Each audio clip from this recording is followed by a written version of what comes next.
Building a business is hard work. The latest figures show that 90% of founders want to exit their businesses within the first 7 years of launch. I've worked with a lot of agency founders. We all make the same mistakes over and over again. The idea is simple. Build wealth, change your life, and retire comfortably as soon as possible. I like building companies because I can do it the right way from day one. Ghiorso achieved all of that before he turned 40, and he hated it. I tried a lot of stuff, and none of it was more fulfilling than being in business. Being retired when you're 40, or you spend a lot of time alone. Join us on today's episode as we explore just how John did it. From founding a full-service Amazon growth agency at just 23 years old, these are like major brands that are signing up with a 23-year-old. To the lifestyle decisions that pushed him to sell it for 8 figures. Sold it in 2020 to a company called S4 Capital, which then became Media Monks, which then became Monks. And how retirement sparked his latest venture, a venture studio built to spot the next Amazon before anyone else. VantaFive is a venture studio that starts marketing services companies. This episode is a real deep dive into the psychology of being a founder and the lessons you'll learn along the way. No matter what I was doing, I was always focused on how do I add value to the clients. Hey guys, if you're enjoying the videos, why not consider subscribing? We drop bi-weekly content that will help you improve your business right here on the channel. John, thank you so much for joining me on the podcast. It is a pleasure to have you. Yeah, thanks, Jordan. Appreciate it. Cool. Can we just get kind of straight into it at the deep end? So I know Orca Pacific was your, major business prior to the one that you're running now. Can you just talk to the backstory of that, like how it came to life and what the original mission was? Yeah, for sure. So I had kind of an easy in with Orca. I graduated college in 2008, middle of the Great Recession. Couldn't find a job. My late dad had a manufacturer's rep business, which is kind of an old school term now, but back then it was a great business for him. It was a great kind of profitable lifestyle business. He had a couple clients that were interested in Amazon. This is think like back in the day, right? So Amazon knowledge is not what it is today. No one really knew what was going on. They assumed the 22-year-old guy would understand internet stuff, which, is dubious. But long story short, I moved up to Seattle, started buying drinks for Amazon people every day and kind of learned the ropes pretty quickly. From there, realized there was a bigger opportunity, started hustling, going to trade shows, signing clients, which, by the way, I had no business signing. I mean, this is like, these are like major brands that are signing up, with a 23-year-old. And it was because it was like just Amazon wasn't that big of a deal yet. It was like this little thing people were willing to try. Kind of fast forward a couple of years, bought my dad out. The sort of piece that I had turned into something that was starting to become meaningful on its own. So sort of bought that part, and then basically started to legitimately scale an agency, beyond like a couple people doing some stuff for a few clients. Over the next, 10 years, grew it, doing an 8-figure business, about 100 people. We had an office on Amazon's campus in Seattle, and kind of full service agency. Basically, our aim was to do everything humanly possible to grow a consumer product company's business on Amazon. Sold it in 2020 to a company called S4 Capital, which then became Media Monks, which then became Monks. Stayed on for a couple of years, earn out integration, all that, and we can go from there. But that was kind of the first big chapter of my career. Okay. Is it fair to say you were kind of an accidental agency owner in this Amazon space and you figured it out on the fly? 100%. Yeah, that's the term I actually use all the time. I didn't know what an agency was. But I would say I was running an agency before I even literally knew what that was. So, yeah. Okay. How did you figure it out on the fly? How did you learn as you were going? I tried to synthesize as much information as I could from resources and people and experts, some of whom I knew, some of whom I hired. So I surrounded myself with people that had more expertise than me in this domain. And it was funny, actually, because I was one of the very few Amazon agency founders at the time who had not worked at Amazon. So that was always like, I had a little bit of a chip on my shoulder about that, I think. It worked out, but like, but I surrounded myself with people and resources. And then I think, listen, I made a ton of mistakes, right? But like, I think one of the things I always did really focus on that was sort of in my DNA to a degree was no matter what I was doing, I was always focused on how do I add value to the clients. So Mhm. how do I make our service more valuable? How do I make them happier? How do I go above and beyond? And that kind of led me down a path of continually building out new service lines. Even before I thought of them as service lines, it was just like, oh, Amazon launched ads. We should figure out ads because our clients can probably benefit from that. Right. And Mhm. so, like, we should start messing around with this and see if we can make it work for our clients. Oh, there's a new type of content that Amazon's allowing for. We should do that because our clients will benefit from that. So it was really rooted in like, and I learned a lot from Amazon, even though I never worked there, right? So their customer obsession, we kind of converted that into client obsession, right? And like that was fundamental to the way we ran the business. And I think there was a lot of innovation really that came out of that because it was like, put the customer first and then figure out what's going to make them better off and then do that. And you do that over and over and over again. And, you have something to show for it at the end of a handful of years. Yeah. You mentioned kind of customer obsession there. Would you say in that kind of 10-year period that you were also obsessed with the business? And what did your kind of day to day look like in that period? Yeah, completely. Like to the point where it probably wasn't that healthy psychologically, if I'm being totally honest. But like it was effective. I had friendships and I had relationships and went on trips and stuff. But other than the very like intentional time focused on those things, I was 24 hours a day either working on or thinking about the business. Um, that's not as terrible as it sounds, though, because other than some, there's always some rough moments, right, for any entrepreneur. Some nights you're working at 11 p.m. that you really don't want to be working, but you're doing it because you have to. But for the most part, it was it was also like my biggest hobby. So, this wasn't like feeling like, oh God, I have to keep doing this. This is terrible.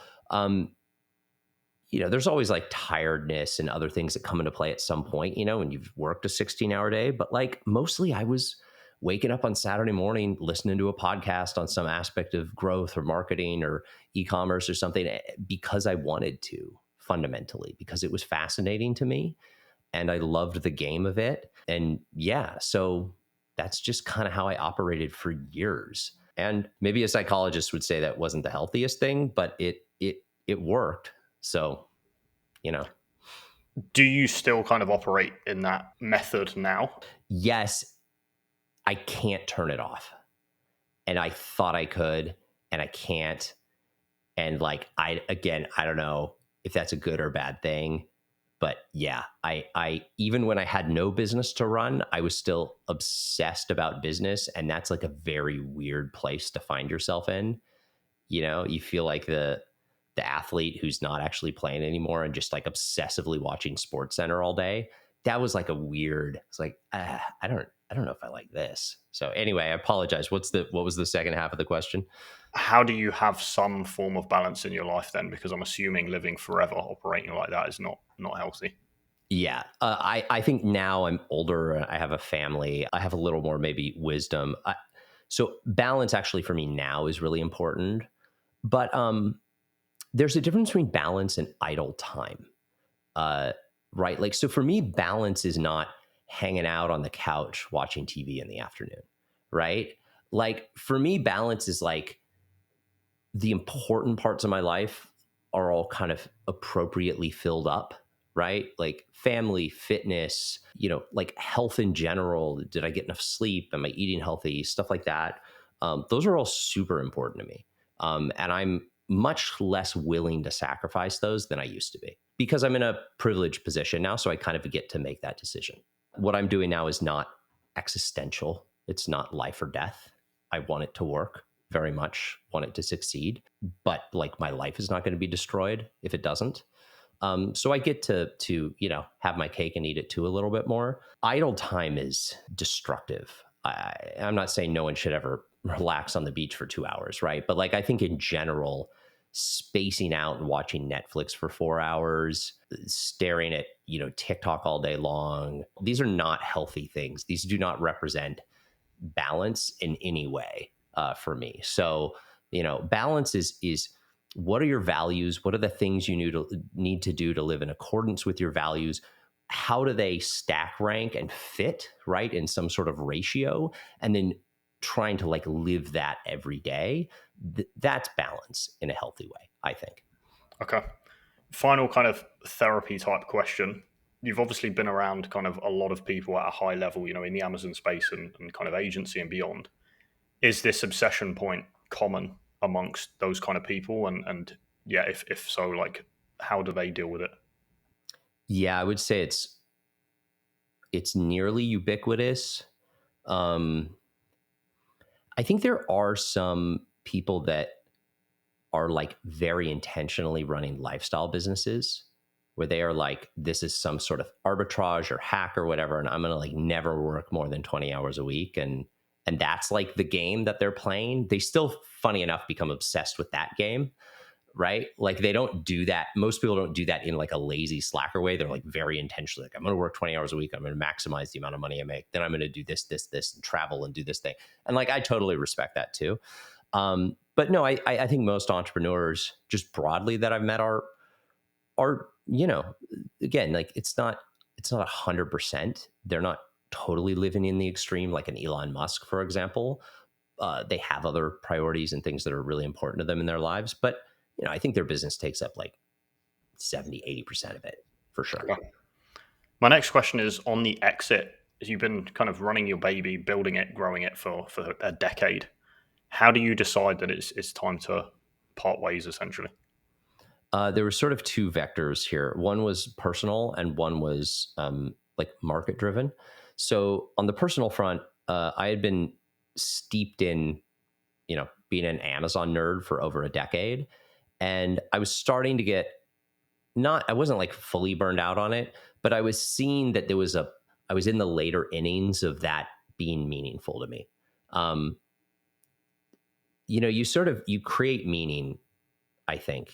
Um, you have the ability as a human to create meaning in things that you do. And I created a lot of meaning.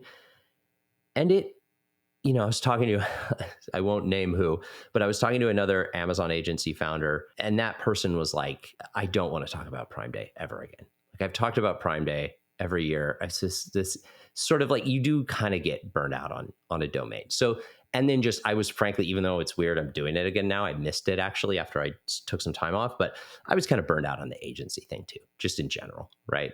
Again, I had to do an earnout. It was 3 years, right? Like I knew that and I was totally committed to that. And that was fine. But I could see like, I don't want to do this for another 10 years.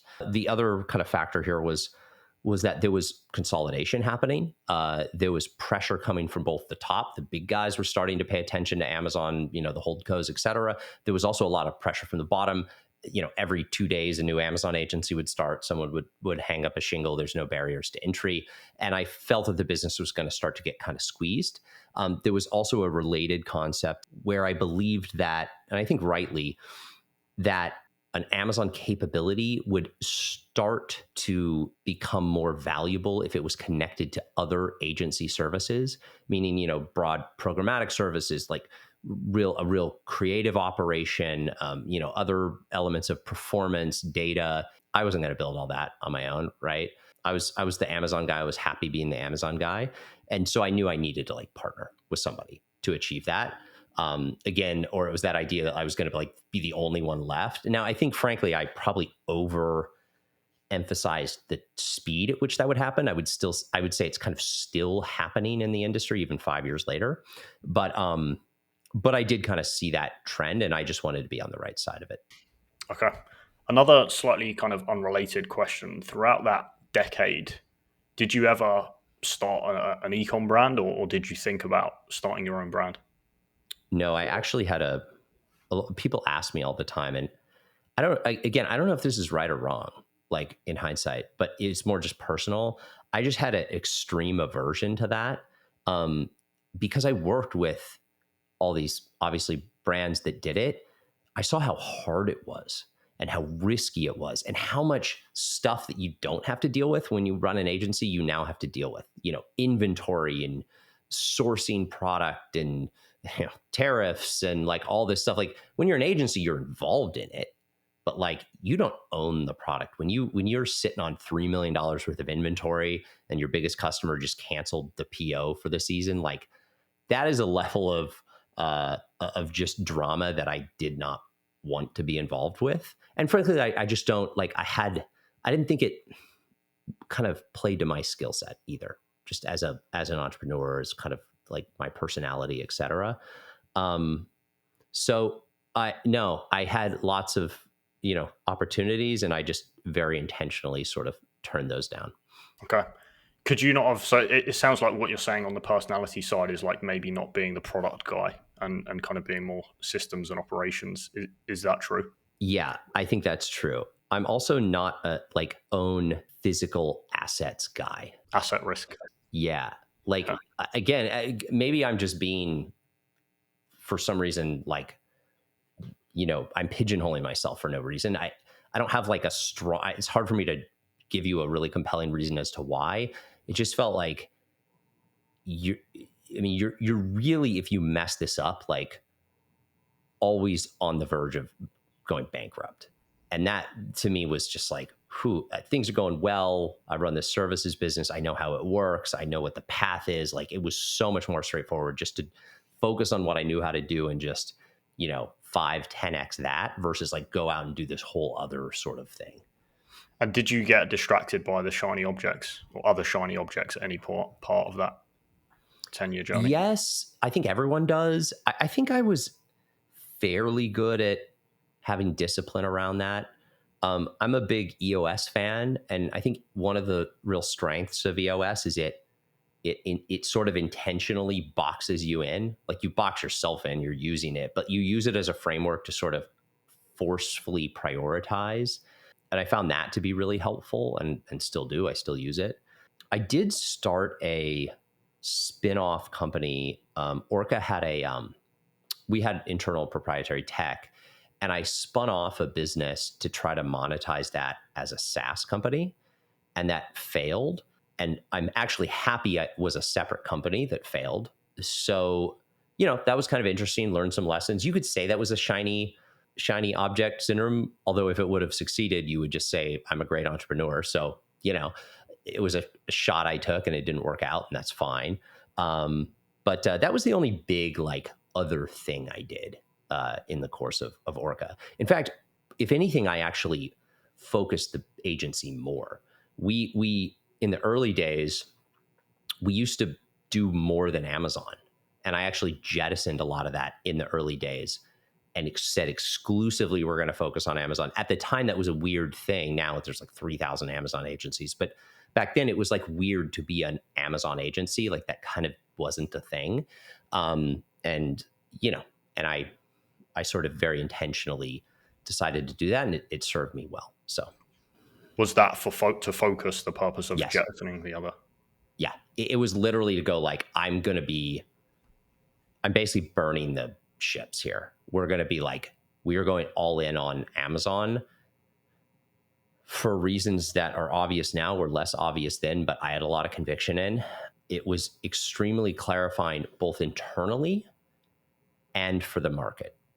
Like it was immediately, I have a belief with agencies that you should be able to describe what you do in a single sentence. And I don't know if I even follow through on that all the time myself, but I think that should at least be the goal. So, it went from being, we're this sort of, broker sort of agency, and we work with some retailers and some different .com sites, and Amazon's like a big part of it, but we also do some stuff with Costco.com and some other people. It was that to full service Amazon agency. That's it. We're in Seattle. All we do is Amazon, proprietary tech. Those were our, in EOS terms, kind of three uniques. That was our positioning basically. And it was just immediately obvious and understandable. We just became the Amazon guys. That was sort of our unofficial thing, title that we used. Served us super well in terms of market positioning. And then also in terms of internal clarity, it was just like, well, do we hire? We need an ad person. Do we hire the person that's pretty good with Amazon, but has some of this other really interesting experience and they can connect it here and they have some creative? No, I want the person that maybe knows nothing about the rest of the world, but is the best in the world at doing this one single thing. Again, it's just so clarifying to be like, I know who that person is. I know where to find them. I know who they are. Then you surround yourself with people that are all kind of equally obsessed with this single thing. And it creates a really kind of tight knit culture as well. You have to be careful of groupthink and some of those things, but like it's very clarifying for a culture. For sure. You mentioned there kind of focusing down and just being, full stack Amazon agency. That is a crowded space, as you said. How do you stand out in that kind of space? Back then, the way one of the ways we stood out is the only thing we focused on was Amazon. Like that's not that unique now, but it was back then. And then when that wasn't enough, we layered on other things. Okay, we have proprietary technology. Full service was an important component of that because there were a lot of like Amazon ad agencies and Amazon content agencies, et cetera. So we do is Amazon, but we do everything on Amazon was sort of the positioning. Again, like post COVID, this just doesn't seem as meaningful, but pre-COVID, like we had an office on Amazon's campus, right? In South Lake Union, right? It's kind of all the campus, but like we literally could walk to almost every Amazon office from our office. We're at happy hours every night with Amazon folks. We're in the meetings all the time. We get invited to events. We're down the street. We're popping in. We're seeing people all the time. We have all these connection points. Like that was all really meaningful to our clients. Okay. Moving on to the acquisition process, what was that like for you? And I guess continuing on with the kind of integration piece as well. So the acquisition was unconventional. We had a plan to go to market in 2021. So 2020 was like our year that we were going to prepare for it, do audited financials, like make sure everything was really buttoned up, et cetera. COVID happened. Obviously, we all kind of know the macro story there, but basically there was a lot of interest. Once the initial COVID dust settled, like so March, it was like chaos and no one knew what was going to happen. By May, everyone was pretty convinced that Amazon went from being like important to like the very tippy top of importance. And so we had a lot of inbound interest all of a sudden. We had no pitch deck. We had no marketing plan, like, because we hadn't built that stuff yet. We just started taking calls and it's like, okay, we're getting great offers. Like this is clearly the right time to do this. We're good. We're getting the number we want to get here. Even though we're smaller than we wanted to be, the valuation was kind of sufficiently, hyped up that we were there, and picked the best option and did a deal. Okay, and then after that, you had that. I think you said 3-year period inside the acquirer, right? How was that? Correct. Yeah, it was actually a 2-year earnout, and then I stayed on for another year. It was fine. I was treated well. Like you hear like really dramatic stories about this type of thing, right? I didn't have one of those. I liked everyone I worked with. I had a good experience overall. I felt like I was treated pretty fairly, in the grand scheme of things. We hit the vast majority of our earnout, which was great. So it was an aggressive but achievable earnout. We didn't have any of those games played where they're like, you feel like the buyer's trying to, have you not hit your earnout, right? Like it felt pretty incentive aligned, et cetera. Couple road bumps, but we got through them because I think there was trust that we built there. And so it was overall a good experience. I left, and I said this at the time, but it was true. If I was going to work for a company, I would have stayed and worked for Media Monks. Like it wasn't that I was leaving Media Monks as much as it was I was genuinely retiring. Like I was like, I'm done working. And I was. I mean, I really thought I was, at least. And then so I left. I did this kind of like transition year basically, where I jettisoned a lot of my responsibility, handed things off, and kind of stayed on as a bit of an advisor, evangelist, et cetera. Shifted down a couple gears in doing that, and then kind of slowly made my way out. But that was obviously that was transparent. Everyone understood that. So okay. And what did you learn about the integration process whilst you were, working and through the earnout? I learned that the integration process comes down to people and do they understand what you're doing and do they like you? And you can make as many matrices and frameworks and spreadsheets as you want. But at the end of the day, agencies are people businesses. And it's really about what are the relationships you have with the people you're integrating with. And, that was not completely smooth because this was still right in the thick of COVID. So, there were people I worked with that I didn't meet in person for a year. Um, and that's kind of like, I'm a big believer in remote work, by the way, in general, but like there is an extreme level where it's like, wow, kind of crazy. Like, I don't think I met Chris, who's my boss, the COO. I don't think I met him in person for like a year. Because, I had personal stuff going on. Like COVID was a big deal then, but I had personal stuff layered on top of it. So I was just like, I am not like, I didn't leave my house for a year. Wasn't anyone's fault besides mine. Right. But like, yeah, so that was kind of weird. But other than that, yeah, that was the big like non-obvious takeaway is it really still comes down to relationships. You mentioned something interesting there about remote work. What do you think about fully remote agencies? Is it possible? Yeah, and I'm doing it now, so I definitely am a believer in it. I think you can have a great culture. I think you can have highly productive employees. I think you can find great people. I think in some ways it's actually harder. Like you have to be more you have to be really tuned into your business because things that would be obvious in an office are not obvious when you're remote.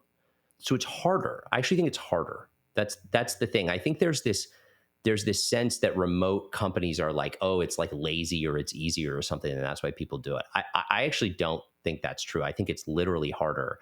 And the reason you do it, especially when you're a small company, especially when you're a small company in a niche, is you have access to the whole country, right? Uh, Influent, the first company in the portfolio, has, I don't know, I think 12 people at this point. They're all over the country. There is literally no way we could replicate that level of talent by picking a city and saying we can only hire people, even if it was New York or LA. Like, I don't think we could replicate that level of talent because the people have such specific experience and skill set and values and all the other things that we're looking for that we need to be able to cast a super wide net, all 300 million Americans, to then find the people we want. So, I think that's why you do it actually. And yeah, you save some money on office space or whatever, but that's not really material in the grand scheme of things. The reason you do it is talent acquisition. And, I think fully remote's fine. And then you get together and do like meaningful stuff once or twice a year. Okay. I want to shift gears now and talk about retirement. Before you actually took that kind of step, is this something you'd been dreaming of? Yes, it was the pot of gold. I mean, other than the gold itself, it was really like, it was because, money in a bank account is like, it's just a number. It doesn't matter. To me, the thing that the money would buy is like freedom to do whatever I wanted all day long for the rest of my life. So yes, it was Okay. absolutely the goal. So on that day, you've got your time freedom. I'm assuming you also had location freedom, unless you had kind of family commitments. I have family stuff, so I have young kids, so I'm kind of locked into being in San Diego. But I love San Diego. It's like my favorite place in the country, so that's not a bad thing Okay. necessarily. And then the other kind of box of financial freedom, obviously you've checked that off. So 2 out of 3 you have. How long did the enjoyment last? Well, it's weird because I had this transition year, right? I kind of eased into a lot of that stuff. It wasn't like I was like working 60-hour weeks and I was like just done and like, oh my God, what is this? This is crazy. Like it really felt like a transition. So it's hard to say there was like a pivotal moment. Even in my transition year, when I was still at Media Monks, I was starting to get antsy and unfulfilled. Yeah. By the time I was fully not working, I was quite uncomfortable with that. I think where it really hit me is I don't remember the exact whether it was a calendar year or whatever, but something like there was like a year period of time where I looked back on it and I literally, like, I took college really seriously, right? I wasn't a good student in high school, but I was a good student in college. So I literally looked back on it and I was like, this is the least I've accomplished in a year since I was 18 years old. And not just accomplished, like not monetarily, right? Because college, et cetera, but like stuff that I felt like proud of and was important to me and things I'd learned and et cetera. And I projected that out for the next 20 years.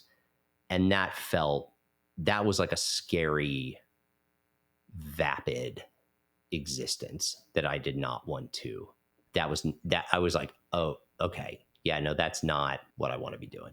Were you in that period kind of doing stuff that you were super passionate about that was non-work related? Yeah, I was surfing a lot and I love surfing and it's great, but you can't surf all day. I mean, not really, right? Like it's exhausting. Like you can do it for 2 or 3 hours. You're pretty cooked after that. The other stuff that I enjoy as hobbies or thought I would enjoy also started to feel vapid. I don't know. There's something about like video games. Good example. Video games have very little actual upside. It's a pretty point. Like it's yeah, you could say maybe you relax or tune out or whatever, but it's the same as watching TV or whatever, right? It's not like it doesn't have a lot of intrinsic value. Yet I love video games. It's pure entertainment, right? And as if you play video games like for 2 hours in the evening or something, or with your friends or whatever, like it's totally, that to me feels totally normal and great and fine. You play video games at like 11 a.m. on a Tuesday, and it's just, there's something just different about it where it's pretty hard to look in the mirror after you do that a couple days in a row, right? I don't know. Maybe it's the Puritan work ethic. Maybe it's ground into me, and I'm totally just a victim of the culture I grew up in or something, and I need to like deprogram myself. I don't know, but but I'm 40 now. I think this is like fairly baked into me. And, I don't know. Maybe there was a world where I was like traveling and doing ayahuasca ceremonies and bungee jumping and stuff. I don't know. Maybe I'd feel different. Maybe I wouldn't be on this podcast. Maybe you would never hear from me again. I don't know. But realistically, yeah, I couldn't find a path that was more fulfilling than running a company. I tried a lot of stuff and none of it was more fulfilling than being in business. It wasn't as fulfilling. It wasn't as fun. It wasn't as interesting. I wasn't learning as much. It's antisocial in a lot of ways. Being retired when you're 40, or back then I was like 38, is like you spend a lot of time alone, right? Because like everyone else has a job. So yeah, it's just not, it's a bummer because like you'd think, oh, that's the dream. I think the dream is kind of you make meaning, and there wasn't enough stuff for me to sink my teeth into. Oh, that makes sense. When does the vision for VantaFive start to come about then? Yeah, that's also like a fuzzy sort of like, it wasn't just like a light bulb went off, right? But it was like I was doing some advisory stuff. I was actually doing advisory stuff with my now co-founder, which was like, that was obviously a thing that led into VantaFive. Working with some other agency founders, which was cool. Like it was rewarding. Spending a lot of time kind of, networking and talking to people and figuring out what I wanted to do. So it was, in a way, the day I sold, I don't know if I'd love admitting this, but it is what it is. The day I sold Orca is the day that I started thinking about starting new companies. I was a fiduciary, and I like to think I did a good job, or tried to, in the earnout and everything else, right? But realistically, there's a difference between watching your own kid and watching your neighbor's kid, right? Neighbor's kid comes over for the afternoon, you're going to be perfectly nice and make sure they eat dinner, and you're going to care about their safety and everything else, right? That is a different experience than doing that with your own child. And that's the best analogy I can come up with to describe how it felt. And I'm in that analogy, I missed like thinking about things really long term, and I like real deep level of ownership, and there was a sort of passion there that's hard to replicate when it's not actually yours anymore. And also, like, I had seen the Amazon thing through. I missed the days of shooting fish in a barrel because there was so much demand for Amazon services and so little supply that things were, I don't know, easier, more fun, more interesting, more exciting. Like I missed all that. So I kept trying to figure out like, what is the next thing? What is the next Amazon? That was all very academic for me. I listened to podcasts and I would talk to people and I would read things, but it was all academic because I wasn't actually going to do anything with it. Then there started to become a path where I could actually do something with this. I could monetize it. And there was the obvious path of just starting another agency. There were other issues with that, but one of them was like, well, then I just had to pick one thing and go do it. Because again, I'm a believer in like an agency should be niche focused, especially when it's small. And the VantaFive concept came about because I didn't want to just do one thing. I thought there were at least, a dozen domains that felt like Amazon in 2010. And I wanted to try to capture as much of that as I could. Why did you stay in the agency space, or I guess why not go and do, robotics or something completely random, different? Yeah, I don't know. I, you know, I guess I kind of know. I mean, part of me is like, I know how to do this. So it partially is like, I know it's kind of a lame answer. Like, because frankly, like a lot of agency people don't start another agency. They go start a tech company or they go raise venture or they do whatever, like, because they kind of use an agency as like a testing ground or, their first business. And then they're going to go do like a real company. Right.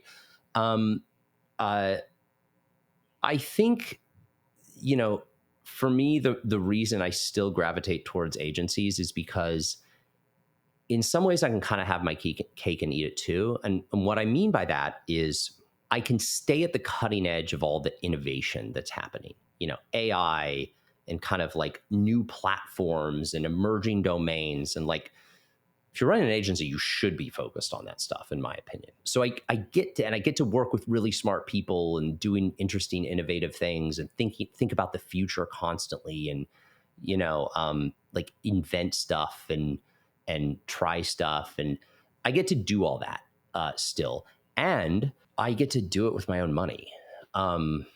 Because agencies are mostly bootstrap businesses, right? Like you don't need that much cash to start them. So I get to do it in a way that I control it completely. And I think that would be hard to replicate in another industry, to be honest. So yeah, so I would say those are the two primary motivations. And there's just some degree of like momentum, Hmm. you're just kind of a thing's working and you see the next step and the next step and the next step. And you just kind of keep taking those steps and it's working more and more and more. And it's like, great. Um, Maybe my third thing I do, when I'm 50 or something will be some, I'm going to go start a robotics company or something. I don't know. But, you know, for now, uh, this is kind of the path and I'm happy with it. It's fun. So, Okay. And how would you describe in maybe one or two sentences what you're actually trying to do with VantaFive? so VantaFive is a venture studio that starts marketing services companies. So we are looking to find emerging domains and build marketing services businesses on the back of those emerging domains. And I'm doing it through, somewhat unique model of the venture studio is the best name for it, even though it's not really like fully like it doesn't completely map onto that concept, but we're recruiting outside CEOs. We're writing a seed check for the agency. Then we're running them through kind of our operating framework, operating model, financial model, and the goal being to scale. All the businesses should be able to scale to 7 figures in the first year and 8 figures within 4 years. Not saying that will happen 10 out of 10 times, right? But like they're ambitious enough bets where that should be possible. Okay. And are they going to be kind of linked companies? And I guess what I'm getting at here is there like cross sell opportunities in the portfolio? In some cases, but it's actually not that elegant. So the first two businesses are B2B companies, so they have a lot of cross sell opportunity. But then the third business is so the first company is a full service LinkedIn agency. The second company builds AI driven outbound systems, both focused on B2B companies. The third business is a TikTok shop agency, so that's like a hard right turn, right? So the first two share clients. The third one doesn't really share clients. Now, the first two work on the third one because they run marketing for the third one. So there's some kind of cross and synergies between there, right? And then like the fourth one, maybe another B2B company. There's multiple sort of consumer plays as well that are interesting. So we're not totally sure what number 4 is at this point. Okay, interesting. Correct me if I'm wrong, but it feels like in the first business, product market fit kind of almost found you, and now you're actively going out and hunting for it, or looking for kind of growth opportunities. What is the process for you doing that? Yeah, I think product market fit found us. You know, the difference with Orca versus like what I'm doing now or like SaaS companies or venture backed companies is I just had a lot more time, right? I mean, like it was a profitable, cash flowing kind of lifestyle business for like 5 years, right? I was in my early 20s, then my mid 20s. So I was really conservative because I think I was self aware enough to like not kind of outrun my own capability or skill set. So like I just ran it really profitably. Um and yeah, I think we just had like a lot of time in the kitchen to perfect the recipe, and we had product market fit because we had zero churn and a lot of inbound and referrals, which to me is like, that's product market fit. The bar was so low that I think we had it almost out of the gate, right? And like, because it was sort of the one-eyed man is king thing. And like the service was so simple. And then we just kind of kept adding stuff on, figuring that out, adding stuff on, figuring it out. So it's product market fit, but in like a very narrow domain. And then from there, I think we just kept pace with that as we continue to like add services. It's different when you're launching an agency saying like, okay, we're going to start and then we need to be at 2 million ARR 12 months from now. And we're like going into it with some knowledge, but like this is a brand new company doing a brand new thing in an emerging domain. That's a bit of a different game. So Yeah. And then how are you, I guess, filtering through potential opportunities and trying to identify that product market fit in the new stuff now? So, first of all, product market fit to me is something you can only demonstrate through actual quantitative results at scale. Like you can, have a thesis around it and all. I will answer that part of the question, but to me, I actually think it's really dangerous to assume you have product market fit because you start doing a bunch of things that are different, especially in a bootstrapped environment that will fail if you do not have product market fit. They will be the right decisions with PMF or the wrong decisions without it. So you do need to be sure that you have it. That being said, the kind of domains and the thesis around, where do we think there's an opportunity and or we could achieve PMF quickly?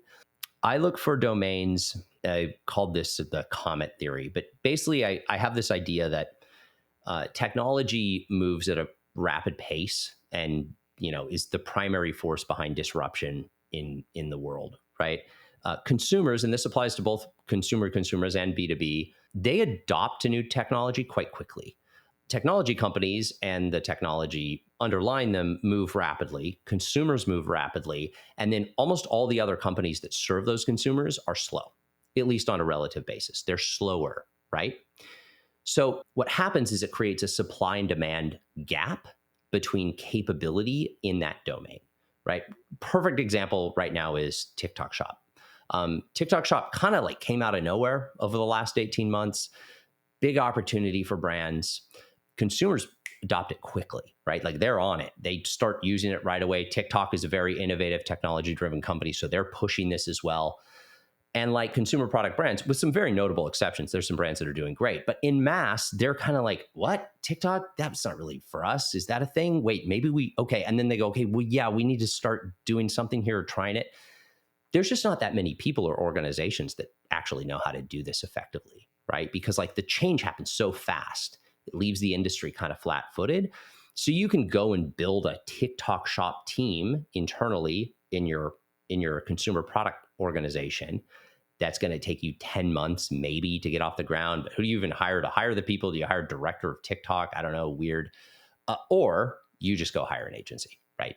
And I think that's the like perfect use case for an agency and where it really adds a ton of value and is able to command, higher margins, higher pricing, like carve out a real niche and focus point, et cetera. So I look for those types of opportunities where there's both a short-term supply and demand mismatch in addition to a long-term trend that I'm betting on. So right now, the supply-demand mismatch is TikTok Shop. The long-term trend is social commerce as a 10-year phenomenon in the US, right? If you don't have the second thing, you jump on fads, right? You start an NFT agency in 2019, right? Which is like good for a while, and then it just goes away in 18 months. So I think you need to kind of have a strong belief on both short and long-term opportunity. And then you start with that foothold of like really niche focused service offering, and then you build something more robust and expansive over time. Okay. And once you've kind of identified the opportunity that you want to go after, what is your kind of playbook now at VantaFive to get that kind of set up and profitable? Yeah. So we run a robust recruiting process. So, we use a recruiter because the first big, the financial model, the operating model, that's while custom to every business, that's like relatively repeatable, right? And like that's actually one of the things we're banking on is that it's repeatable. So then we have with the operating model, here's the four pillars of success in doing this. Operating model, financial component, financial model, and actually the cash, the vision and domain, and then the founder, right? So we've kind of talked about two of them are straightforward for me. The vision we talked about, and then the fourth one and a really critical X factor is the person who's going to do this. It's the CEO and founder. So we run a really robust process to find that person, vet them, make sure they have full transparency and understanding in terms of what we're doing, incentives are aligned, et cetera. Bring them on board, and then we're off to the races. And then we kind of go through our annual, quarterly, down to the week over week plan to get to win the first year. That sets us up to win the second year, the third year, et cetera. So, and I can talk in more detail about any of those components, but those are the broad strokes. Can we just kind of cover briefly like that initial setup period and how involved you are and when you expect to kind of become less involved? Yeah, I mean, it's to give you real numbers, I'm putting in probably 5 to 10 hours a week per business, right? So I'm not like an advisor that checks in once a month, but I'm also not a full-time operator. It's somewhere in between. So I'm fairly involved, I guess, and I expect to maintain that. I think probably for at least the first 6 months. I think maybe the second 6 months or even maybe second year, I can drop that down to maybe the bottom into that range, maybe closer to 5 hours a week. I don't really want to be less involved than that with any of the businesses, to be honest. I'm not trying to be an angel investor or make like 30 random bets here, right? And hope one pays off. Like I do want each one of these businesses to succeed, and I'm going to basically do everything I can to make sure that happens. So I have no actual operating role in any of the businesses. Like, so if I was on vacation for a week, like nothing would stop happening, right? The goal is that everything I'm doing is additive. So it accelerates the business, it de-risks it, it avoids pitfalls, solves my involvement, is able to solve problems faster, get access to resources, network, et cetera, faster, build partnerships faster, like speeds up and de-risks. It should be the outcome if we do this the right way. Okay. And then financially, how much are you kind of putting down to get that path to profitability? It kind of varies, but it's like a lower six-figure check is kind of the required seed capital. And then the goal usually is we get to a break-even point within the first year, usually 6 to 9 months in. So the goal is not to run this like a venture-backed company, right? Where you're like raise money and then raise more money. Like the goal is to basically short circuit that cold start period where, an agency is kind of trapped because the founder's spending all their time on delivery and they don't really have time to sell. There's no resources to do marketing. And you basically kind of just spin around with like 4 clients for 2 years because you just can't fully get out of that. Like that's the goal, is to like blow past that in the first 4 months and then go from there. Okay. And then I guess playing kind of devil's advocate here, could you not have got around that trap by buying agencies instead of building them? And why did you go down the kind of build route? This could work with buying companies, is my short answer to that. That is not a door that I've closed, I would say. I like building companies because I can do it the right way from day one. There's a lot of agencies, in my humble opinion, that are sort of a mess, especially 7-figure agencies. I know that because I used to run one. So in fairness, to be totally, self-critical here, and part of me is like, I just do it myself. Like, instead of going and buying a $3 million agency, like, and I don't want to sound super arrogant here. Like, I'm sure I'll fail some of the time and this won't be as easy as I think. But like, part of me is like, I'll just go build the $3 million agency myself and own all of it and not have to like deal with all the other stuff that comes with it. That's one side. I have an argument in my own mind about this constantly. And then the other side of that is, sure, but like you can short circuit the short circuiting, right? Because you don't have to now take 2 years to get to 3 million. You could be at 3 million in, the day you close a deal, and then still apply a lot of the frameworks and operating model and, AI and some of the other things we're instituting. You can still do all that in an existing business with existing clients and people and all of that. So I'm actually totally open to that idea and actively thinking about it. Okay, interesting. I want to talk now about kind of the day-to-day management, or maybe the kind of week or month-to-month management. How are you kind of keep an eye on things from afar, and what are you kind of looking at? Yeah. So first of all, we use EOS, like I mentioned. So that provides a good kind of communication check-in framework with the CEO and other leaders. We have standard financial reporting, right, across the businesses, like as you would expect, P&L and keep an eye on cash flow and, aging receivables and all of that kind of stuff. And then we have a really robust set of non-financial KPIs that we rigorously track as well. I think with Influent, which is like more at scale right now versus the other companies that basically just started, because like some of this is you don't want to fully drink out of the fire hose. You kind of build it, you roll it out a little bit as you go. But I think we have 40 non-financial KPIs that we check in on weekly with Influent.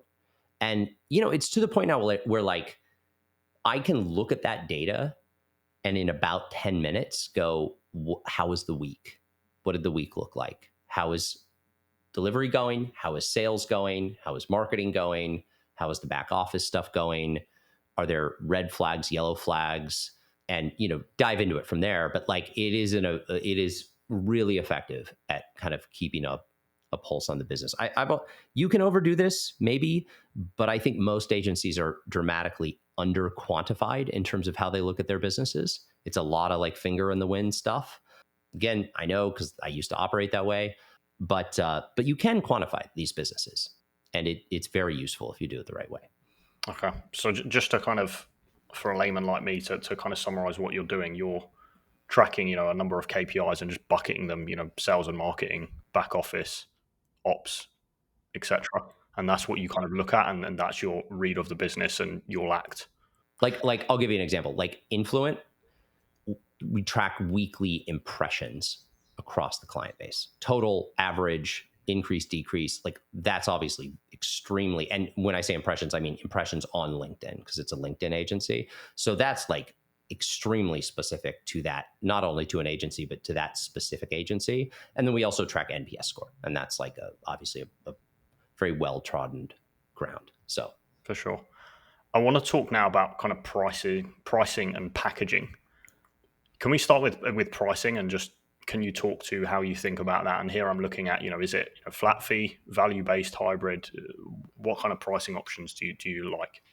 yeah, so first of all, I like simplicity in general, but I also think that could be kind of overdone. I don't like giving a client, a menu of 20 different things they have to choose from. I like there to typically be no more than like 3 things on the menu, 3 packages, if you will. Everything needs to be recurring. I do not want to be in a business doing project-based work. It's a nightmare for a ton of reasons. Some industries are just forced into it, and I get it, but like frankly, those are just industries I probably won't be in. So I want recurring revenue. I want like easy to understand, value-rich, full service packages, meaning the client's like, I know what I get. It's a bunch of stuff. You're basically going to do everything I need you to do. Maybe there's a few exceptions and you tier it like, good, better, best. But basically, like you're going to just handle this. LinkedIn, you're going to handle it. If it's TikTok Shop, you're going to handle it. Like our service is basically like, we're just going to do everything humanly possible. Keeps it pretty simple. I prefer retainers plus performance-based incentives where they make sense. They don't always make sense though. Like sometimes the amount of effort and work and customization needed to put an incentive in is more trouble than it's worth. It creates a ton of friction for the client.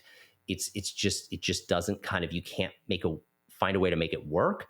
Where you can make it work, and typically these are in situations where like the agency is closer to the bottom of the funnel, where you can draw a direct line to some sort of economic event for the client, right?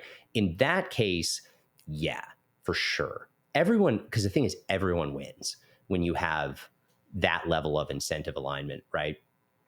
So that's my preference. It's not always the case. And then, it's still a simple fee structure though, right? It's a retainer, which is a number that's the same every month. And then it should be an easy to understand, easy to calculate performance metric, which is also calculated every month and paid.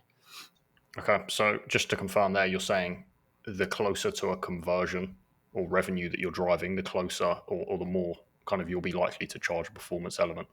Yeah, correct. Because if you're operating like the middle and upper funnel, now you have to translate. We're going to drive this many impressions, and that's worth this much to you. So for every million impressions, we're going to charge you another $1,000. Well, why? Why not 2,000? Why not 100? Why? What is that? It's a lot harder to get to a place where the client's like, yeah, that makes sense. If it's TikTok Shop, for example, you're driving incremental sales. You just charge a commission, and it's like pretty straightforward. We sold more stuff. You get a cut of that. Makes a ton of sense. So, it doesn't always work, but if you can make it work, it's my preference. Okay. And then coming back to the first point about not liking a menu, and maybe if we can look at LinkedIn here as an example, why would you not charge for kind of separate bits of that and, maybe like splitting out the SDR DM setting bit or outbound outreach versus, posting? Why do you prefer packages versus a wide menu of services? I think agencies function better when you just go, actually, here, I'll say it this way, because I don't want to be a vendor. I want to be a partner. When you're have a menu of things, people can say, I want this month, and I don't really want that anymore, but I want this thing. You're selling hamburgers and French fries and stuff at a drive-through, right? You're just selling little one-off services. When you're able to package something up and go, listen, this is our scope. We're going to put some bullet points in our scope, right? We have to like show you some degree of granularity. But that's not what we're actually like. Yes, we're doing those things, but that doesn't really fully represent what we're doing. What we're really doing is trying to maximize the potential of this channel or platform or trend or opportunity on behalf of your company in a long-term strategic way. And yeah, you'll need some bullet points in the scope. That's fine. But really what we're doing is in the same way that an employee or a department has a big mandate and they're going to do everything humanly possible to achieve that mandate, that's what I want to be doing. So are you almost saying like that's the best way to drive a fixed outcome for someone? Yeah, I think it's a win-win if you do it the right way. I think it creates stickiness for your agency. It allows you to charge a premium, but it also drives much better results for the client, which is why you're able to create stickiness and charge a premium. I just, it's, and again, maybe there's some much more sort of, choose off the menu agency that's doing 300 million in revenue and I'm an idiot. I don't know. But like, this is sort of, it's just the way I've always done things. And I know it works. It doesn't mean it's the only thing that works. It just, I know that this path works. Okay. My next question is on the type of product that you like to offer. And here I'm thinking, is it always fully done for you? Do you sometimes like done with you or some kind of educational offer? How do you think through that? So I used to be a really firm believer that it should be exclusively done for you, to the point where if like the client has to be too involved, you're not doing enough. Like you're being annoying, right? Like that it's a problem. There is an alternative path here though, which is really interesting, which is the I don't want to say done with you, although sort of, but it really is like in-housing. I think there's a real opportunity to uh, create an in-house version of a service, especially when a market is more mature. I don't think it makes a lot of sense when a market's nascent. So, for example, I don't think it would make a ton of sense for TikTok Shop right now, right? Because there aren't that many companies who are saying, we need to build a 7-person TikTok Shop division internally. There's a couple, right? But there's not that many. So, there's just not that much demand for it. But I think when an industry is more mature, take an Amazon agency, for example, there's a lot of brands out there who are maybe they've been working with an agency, but what they really want to do is own this. It's now a core competency. They're going, yeah, the agency's great, but like this really needs to be part of our team. It needs to be literally integrated. People with badges that come into our office every day, et cetera. And instead of fighting that with which most agencies just fight it, right? They're just like, no, you don't want that. You want us. Trust me.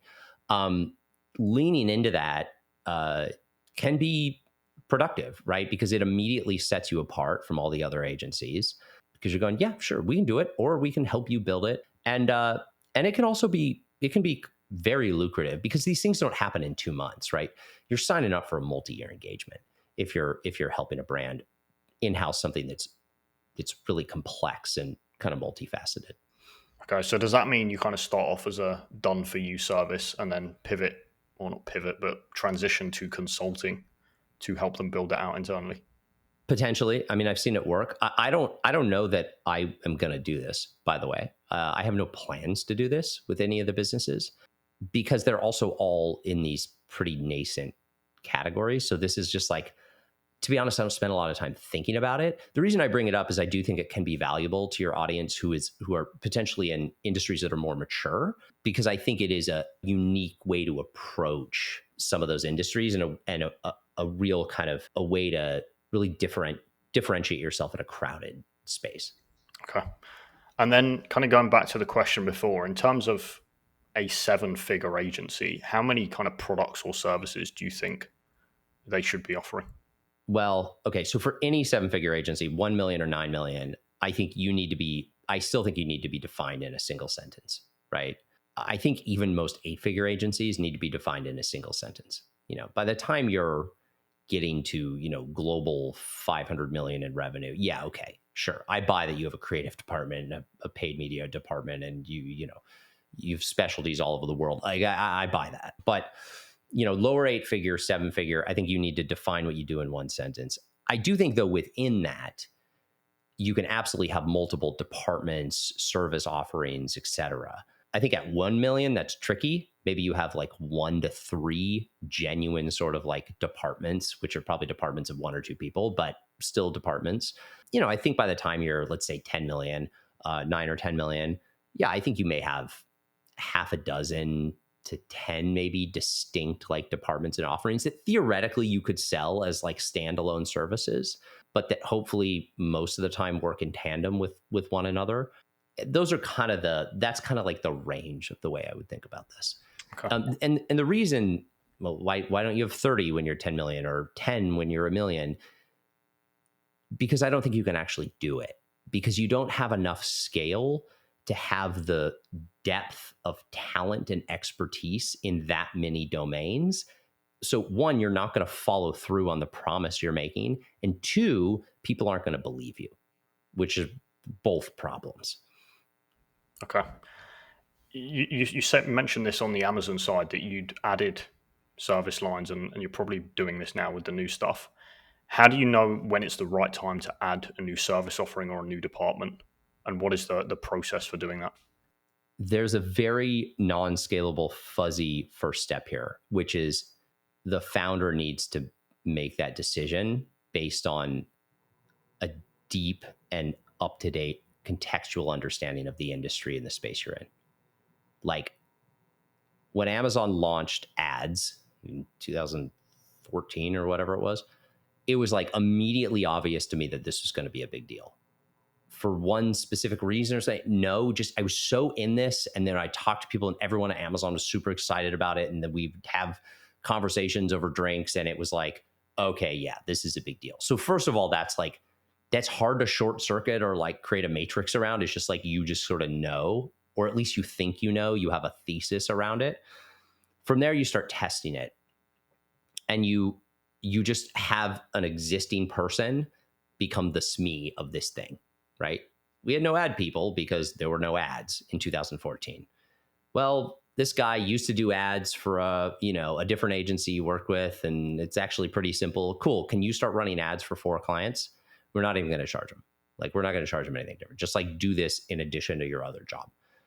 Oh, wow, we have some really interesting results. Okay, cool. Then now you need to think about systematizing it. Do you charge more? Do you run a separate sales process? Do you add it into a scope with existing clients? Do you just bake it into your existing fee? Who do you hire? Do you hire a director? Do you hire a frontline person? Do you hire contractors? Like, there's no right answer to any of those things, right? But you like actually systematize it and think through a framework. Meanwhile, you're adding volume, continuing to test it, hopefully continuing to get results. And then pretty quickly, you find yourself with an incremental department, which again can be run and approached in a bunch of different ways. But those are kind of like the 3 big steps I would think about. Okay. And then in terms of what you're doing at Vanta, so you're bringing in the CEO from kind of day one. What are the other key hires in that initial 1 year period, and what are their responsibilities? So it's almost all delivery people. So it's CEO, who is, by definition, the director of delivery, right, in the beginning. And then it's kind of, I would say, mid-level and senior FTEs, like frontline delivery people. I'm not really a fan of like junior people, especially with AI. Just maybe rough if you're graduating college right now, which is kind of a separate podcast. But people that have real experience, real expertise in the industry, domain experts. So the first like 5 hires are delivery people. Once the business is around $1 million in ARR, you hire a full stack AE. Like, you hire a real salesperson, like a good one, because the founder is by definition the salesperson in the beginning, and they're just going to become a bottleneck on sales. If you're doing this right, they're going to become a bottleneck. They're not going to be able to do sales the justice it needs as a part-time job, right? Hire the salesperson, and then hire a few more delivery people, and that gets you to kind of the roughly $2 million first year goal. At that point, you start thinking about 2 incremental kind of non-frontline hires. You start thinking about hiring someone full-time in marketing, and you start thinking about hiring a manager over delivery. So, you start to have like CEOs managing 8 delivery people. It starts to get okay. You start to get to that ratio where it gets problematic potentially. I know they can't manage 12. So it's like, where's the line? 6, 7, 8, maybe around there. So you start looking at management, you start looking at marketing as a function, and go from there. But that's kind of the first year. Okay. And then in terms of that AE hire, are they in charge of marketing, or are they just kind of closing? No, I don't think so. Unless you find someone who's just like really like a unicorn, who's like a junior CRO growth person, maybe. Like, it's possible. I'm open to the idea of it. I think the CEO continues to sit in the seat of like marketing manager or director of marketing until you get to the point where you hire a human in that seat. The problem with having the salesperson moonlight as a marketing person is usually people are really good at one or the other and not both. Again, there are some unicorns out there. It's possible. And 2, every hour that they spend on marketing is an hour that they're not going to spend on sales. And the goal, because marketing can be more automated, right? There is no automating sales conversations. Like, by the way, there's a lot of upstream of a sales conversation that you can automate, which is what Longbow, the second agency, is doing. But like, when the client actually wants to get on the phone and has a million questions and wants to talk about strategy, and I've tried this before, but it didn't work, and what do you think? And that is like a really great salesperson, is the only person that can do that. And so that is the highest leverage use of their time. And the goal is they have enough sales conversations where they're working 50 hours a week, right, on sales conversations. And for every marketing thing they have to go do, you're not closing a deal. So there are other ways to figure out marketing, and you kind of keep doing that again. And then you hire a marketing person eventually who kind of manages that department. But Okay. Can you just expand on what you said there on the marketing side, how do you think through kind of which channels to go to and how to kind of set up that system? Yeah, so I'm a big believer in this concept of seeking alpha in marketing. So like investing, there's like beta returns and alpha returns. It doesn't mean that you're not doing beta things in marketing, right? Like having a good website is a beta exercise. You need it, right? Like you need a good website. Is your website going to 10x your business? No, right? So, good pitch deck, right? You need a good pitch deck. If you don't have one, you're not going to look professional. You're not going to be able to convert leads. Like that needs to get done. But is your pitch deck going to 10x your revenue? No. There's usually a couple alpha opportunities in terms of channels. And for like a 7-figure business, you kind of need like 1 to 3 of these to work. You don't need 10 of them to work. So you can test a bunch of stuff. And then you figure out what are those kind of alpha return channels look like. And then you just keep doubling down on those until you hit some point of diminishing returns. And hopefully you have the opposite effect where you're actually getting better at the channel as you're doubling down on it. It's getting more and more and more effective, which a lot of these channels kind of can work in that way. And that is the way you get very quickly to an 8-figure business. You don't do it by mirroring the way Microsoft does marketing, right? Where they have every channel captured. They have they're like peanut, because Microsoft has to, right? Or any other big company for that matter. You do it by just going, we're going to be the best in the world at like a couple of these channels, and we're just going to hammer them until they like stop working. Because the thing is, like a $10 million business is in agency world, like that's great. And trust me, I'm like working on that again now, but it's not that big of a business, right? Like you can get there with you can do a couple things right and get there.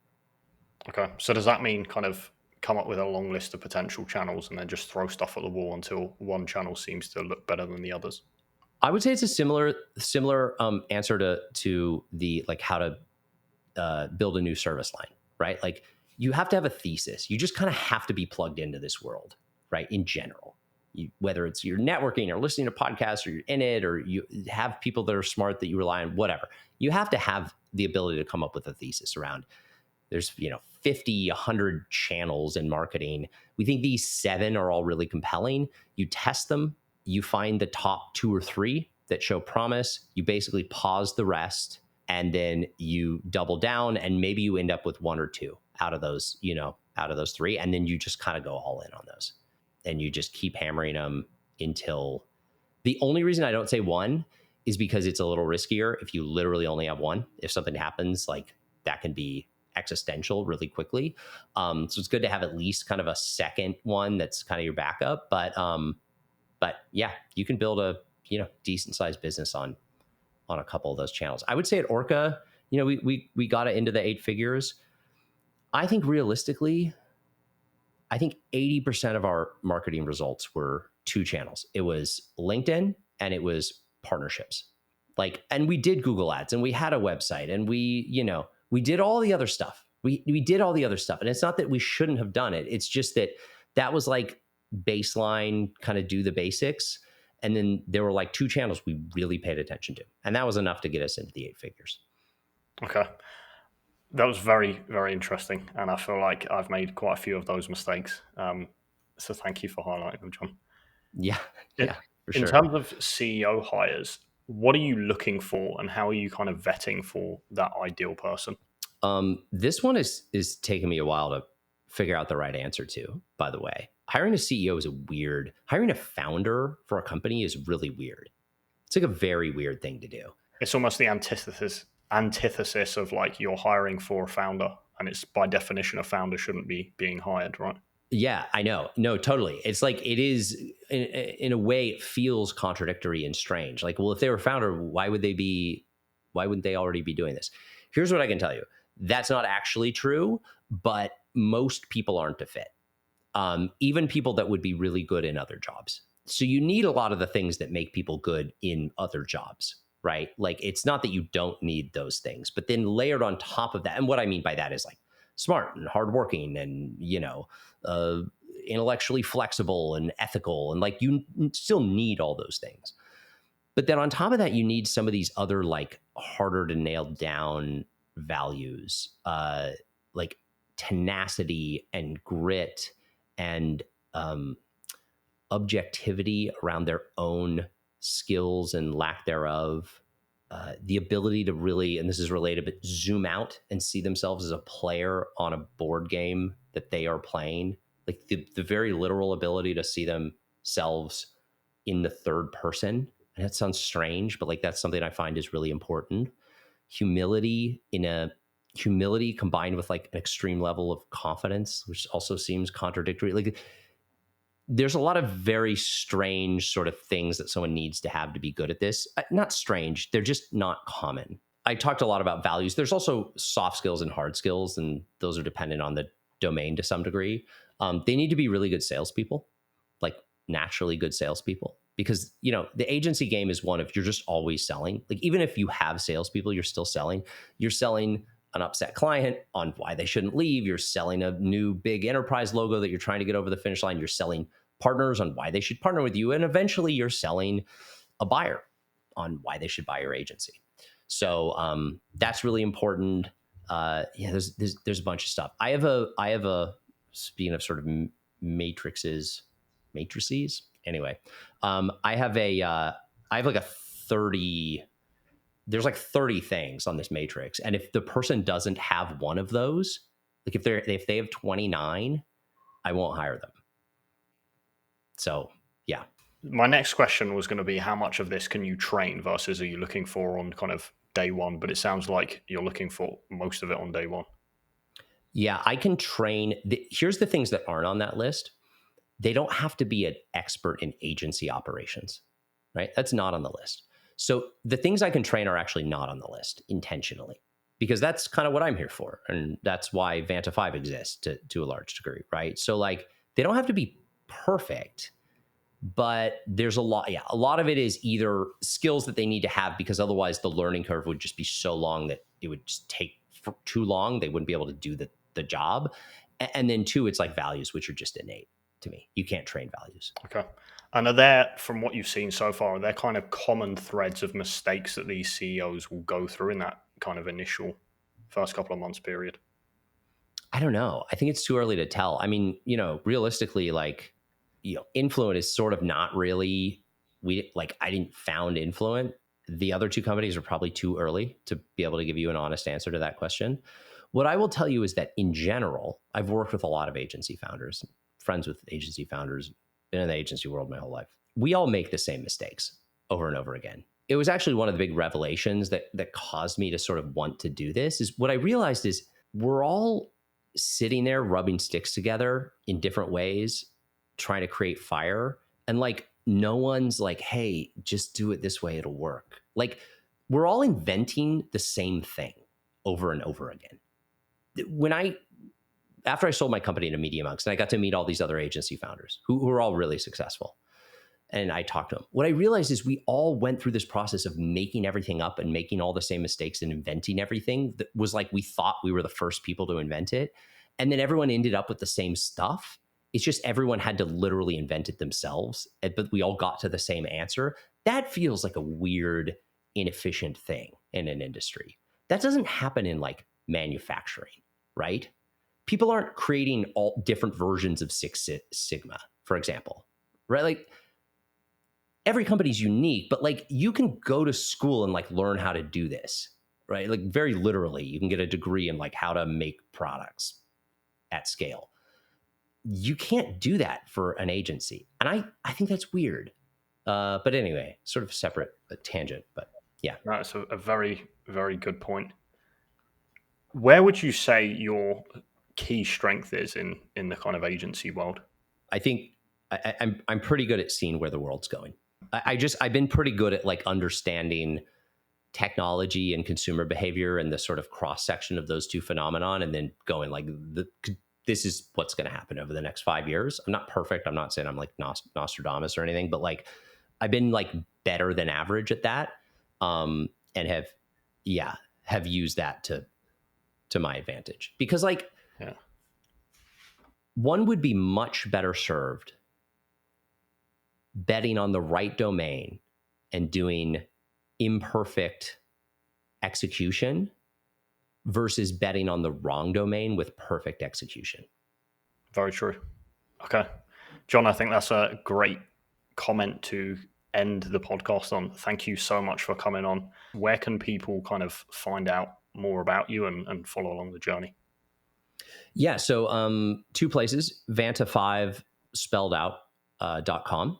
And then you can find me personally on LinkedIn. That's kind of my home base. John, thank you again. It's been a pleasure having you on. Yeah, thanks, Jordan. Scaling an ecom brand is hard. That's why we're on a mission to share as much info as we can to help make it easy. From weekly interviews with the biggest names in the space, to case studies, brand breakdowns, and tips and tricks, and much, much more. Subscribe so you don't miss out.